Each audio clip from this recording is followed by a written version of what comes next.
What's up, everybody? Welcome to Podcast Now Plus. I'm Alex, and in this video, I want to talk about a pretty serious topic in the Dan Allen Gaming / Real Insider saga. Now, this is not like a diss track for Dan. Actually, YouTube, by law, kind of really doesn't like that anyway. But I want to talk about the saga, and I want to talk about how I feel about it because it does, maybe selfishly, impact people like me. I think it impacts other YouTubers, and I'll talk about why as this video goes on. So what you need to know, there was an account that popped up on Twitter, right, called The Real Insider. I actually have covered multiple of their tweets, including Skull and Bones, including Crash Bandicoot, lots of them. And this person popped off really after the snitch popped off, right? The snitch is way more cryptic, more like riddles almost, right? Use Morse code in some of the things. That's what the snitch does. And then this person pops up and is a lot more direct, right? Well, this person took some shots at Jason Schreier, which, look, honestly, I'm up for that any day of the week. I don't really think there's anything wrong. At the same time, though, if you make Jason Schreier mad, which is very easy to do, and you have something to hide, that's the big part, he may come after you, and that's actually exactly what happened. So yesterday, Jason did some digging and detective work and got really close to linking Dan Allen Gaming, the YouTuber, 189,000 subscribers, with The Real Insider. Then there was kind of behind the scenes stuff, I believe, on the Snitch's Discord of Dan basically being very scared for himself. And then he made the biggest mistake of all. So Jason got very close, right? But really, he outed himself, which is very embarrassing, very bad, and brings us to the next, part of this saga, this era. And he basically responded to a thread on The Real Insider, but he used his account. He used Dan Allen Gaming's account, and he responded. So he made a mistake. He had two accounts right on his phone or whatever, and he forgot to switch. So he outed himself. Then he deleted the tweet immediately and actually made both accounts, I believe, private. So if you didn't think he was guilty when he outed himself, he definitely made himself guilty when he completely got rid of both of the accounts, which is just, obviously that's going to happen. So then you had kind of all right, well, what actually happened here? Well, as it turns out, it seems like there's two parts to this. Number one, Dan used his inside experience in the gaming industry and then leaked that stuff with the alternate account, with the Real Insider's account, right? So he gets a code for Metal Hellsinger. He plays it. He sees all the songs. He posts those on his channel when it's okay to, but then he leaks the songs on the Real Insider's account early. And that's how he did it. He did it with Ubisoft for Assassin's Creed. He got access to the Ubisoft presentation for Assassin's Creed. He saw it. You're not supposed to talk about it. He leaked it on the Real Insider's account. So he broke multiple NDAs, and that's a huge no-no. Also, people are kind of speculating that maybe he has somebody in the inside of YouTube that can't, right? Because there was always that speculation that the snitch and the Real Insider, maybe they're YouTube employees because they seemingly can look at privated videos early, right? Or unlisted videos early. And that probably could still happen. So there may be a YouTube partner manager, right? When you hit a certain amount of subscribers on YouTube, you get a manager, which is, they talk to you every now and then. I actually don't have one, but I know how they work. And they talk to you, but maybe that person for him actually helped him out and got him behind the scenes, which is very bad. Very, very bad. All right, so you had that. So you had him falling apart, him basically admitting to, well, he didn't admit to it. He got himself caught. Then he admitted to it, but he got himself caught. Then everybody kind of figured out how he did it.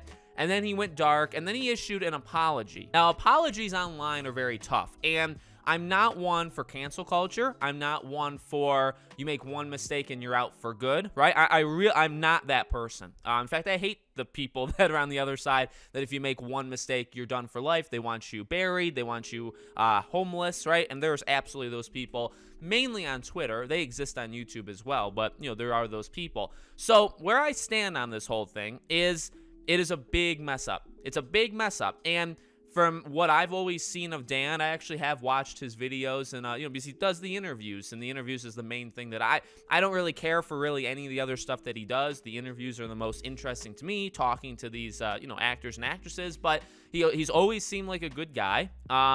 and I really don't have anything massively against him. He just went after the wrong person, Jason Schreier. But here's the thing.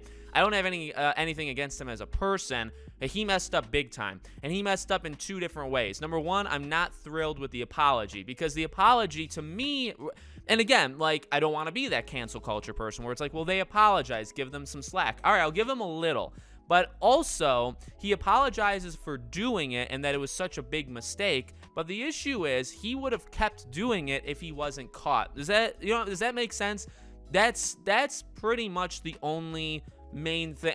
The main thing, the only main thing. It's the only thing I can like really zero in on in the apology, which, by the way, I believe he deleted. He deleted the tweet again that he apologized, which, by the way, because I imagine I know why he deleted it, because it's acknowledgement that he did it. Because the lawyers and stuff, like Ubisoft's lawyers, I imagine they're not thrilled. Well, no, actually, I imagine they're very happy right about now because they know exactly who it is. And I suspect Dan is in a lot of trouble legally, financially. Again, is it something that I want him to come back from and be better? Sure. I have nothing against, if he ever makes a return, I'm not gonna, there's a path to come back, basically. But you do have to pay for what you did, and he did some stuff. Now, there were some people online saying, well, what's the difference between him and say like a Tom Henderson or even like a Jason Schreier? Well, they're not people that actually sign NDAs. People have accused Tom, including people in the industry, have accused Tom of Tom Henderson, right, of signing NDAs and then breaking them because he leaks things so often. But the thing is, they don't sign NDAs. They get told from other people who signed it that are breaking it by talking, but they're anonymous, and they tell Tom, and then Tom tells the public, and then we all talk about it, and at that point, it's out. It's not, we're protected, I guess is the point. Tom is a little bit more in like the gray area, right? Because he's the one saying it out loud, but he's not the one who broke the NDA because he never signed one. It's not his fault that people that did sign an NDA come to him, and that's really what Dan Allen did, right? He has an NDA. He can't say things on his own because it's too easy. So he makes a fake account, and he just puts it there instead, and he pretends like there was some sort of middleman and that he wasn't involved. It's somewhat smart, but, again, he got lazy and he got caught. But that's the thing, right? The apology is like, well, apologies, again, are very tough, but this apology specifically, just looking at this apology, if you're apologizing when you got caught, you didn't stop naturally. Like, if you did this for a year and then you decide on your own, I'm going to stop doing this, right? I'm done. And then you stop for like a year and then you issue an apology, which I don't even know if you have to do that at that point because you've kind of already fixed the mistake in the back end. But if you issued an apology, it's like, all right, well, yeah, you stopped. You factually didn't do anything, but you didn't. He didn't. He kept going up until the day he issued the apology. And the thing is, he would have kept going, right? If he wasn't caught, he wouldn't have apologized. He would have kept making, leaks and stuff. So that's the main issue I have with the apology. And then I will say selfishly, this is selfish, I guess, for me, but it also does apply to a lot of other YouTubers besides just me. It's just I'm the one talking. This, I'm really worried, will hurt people like me. Dan, yes, is bigger, and this is my second channel. I obviously have the main channel, which is bigger, 67,000, right? I'm getting to the point, and again, I'll say selfishly one last time, I'm getting to the point where, I talk to developers, or at least I want to talk to developers, and if they don't talk back, that's whatever. But, I've gotten codes early. In fact, when I was playing Metal Hellsinger, I got that code early, reviewed it, really liked it. Dan Allen was on the leaderboards. When I was playing the game like a week or two early, I was playing it, and at the end of the level, you get put on a leaderboard, and he was on the leaderboard. So I was like, and I remember being like, oh, that's cool, because I know who he is, right? I don't talk to him, but I know of him, right? So I guess my point is, when you have somebody like this who really messes up, right? Again, it's not uncommon to leak things that are under NDA, but for him to create a fake account and all of this stuff, and he used the YouTube side of him. He used his YouTuber personality and his growth and where he is now to get into these events, right? Ubisoft invited him digitally to the Assassin's Creed thing. He got the Metal Hellsinger review. He gets a lot of codes, early. Like, this is just something that happens. He gets codes early, and then he turns it around and uses it for leaks. That hurts everybody that gets codes because these companies are very, trigger happy. I don't necessarily know the right term, right? But like if it happens to, it's kind of like YouTube with like the adpocalypses, right? If one stupid channel, like the Paul brothers, right? If one of them does something really idiotic, YouTube punishes everybody to make a point out of the one, or they overcorrect, right? They overcorrect too far. That is the same thing, in my opinion, I hope, here. And Okami Games, I believe, on Twitter, he also pointed out something where it's like, it may not even just be us, like YouTubers, it could be everybody, because this is an NDA thing, right? Journalists sign NDAs all the time. So this could scare companies in general about, hey, we don't want to have people signing NDAs, period, because of this stuff. I just hope it doesn't come back, because it's like, look, us YouTubers, we're trying to like make a thing for ourselves. I know I'm not like the first one. There's like the whole group above me and that's been here longer, right? But like we're trying to be like the new gaming journalists, like a much better model of them. And in order to do that, I think, we need to start, like, as we get bigger, if we get codes, we got to start doing coverage that's better than the IGNs and Kotakus of the world. And we can't do that if somebody with 189,000 subscribers scares companies because they say, oh, they literally use, so what does that say? All right, well, now they look at a channel that has 80,000, 60,000, 40,000, maybe a channel that they still would have given a code to. I got codes when I was 30, 40, 50,000 subscribers. What if they look at a channel and say, well, this is just an average person. We have literally no idea who this person is. We can't show them things early. What if they do what Dan Allen did, right? We'll stick to IGNs. We'll stick to, like,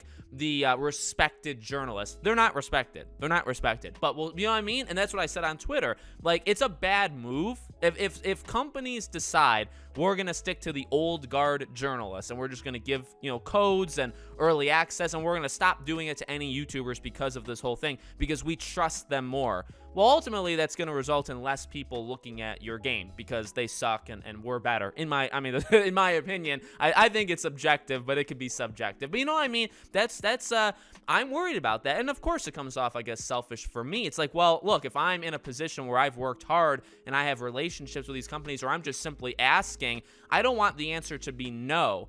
This is the basic thing, right? If I don't get a review code early, I don't cry to my mom, right? I look at it as like, oh, well, this is something I should be thankful for, in a sense where it's like they don't have to give me a code, right? So I'm not saying like I deserve codes for all of these games, but if the reason I get told no is because of somebody else, not myself, that's my problem. Do you see what I mean? If I'm told, no, you're not big enough, or we don't trust you, or whatever, and that's the reason, fine. That makes more, that makes a ton of sense. But if they say, well, this Dan Allen guy, he kind of ruined it for you. Well, of course you're gonna. It's like a kid playing, right? And like their sibling messes up, and they say, well, both of you are grounded. And it's like, well, I didn't do anything. They did. You have some sort of resentment towards that person in that moment, right? If you're like siblings, maybe you have it for the rest of your life. But you see what I mean?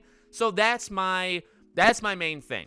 I do believe in second chances. At the same time, though, number one, he's in grave trouble. Number two, the apology is not good because it just doesn't ring that he's sincere about it. And number three, if he does ruin this for other people, I will be much more upset at him. I'm like on like a 5 out of 10 scale, let's say. If he ruins it for people like me and others, I'd go up to like an 8 or 9 or 10, because it's like something so stupid from one person, and that was a boneheaded decision to do that may ruin it for everybody else. And I really hope it doesn't. And of course, that comes selfishly for me. But like I said, I want to be told no because of my size or my reach. Like, you're too small to get a review code. Fine. You can't get a review code because he messed up. Well, no, that's not okay anymore. That's not gonna fly by me. So I would blame that person then. So let me know what you guys think about this whole thing in the comments below. Make sure you guys are subscribed, bell icon turned on, so you know all these videos go up. And I hope to see you all on the next one.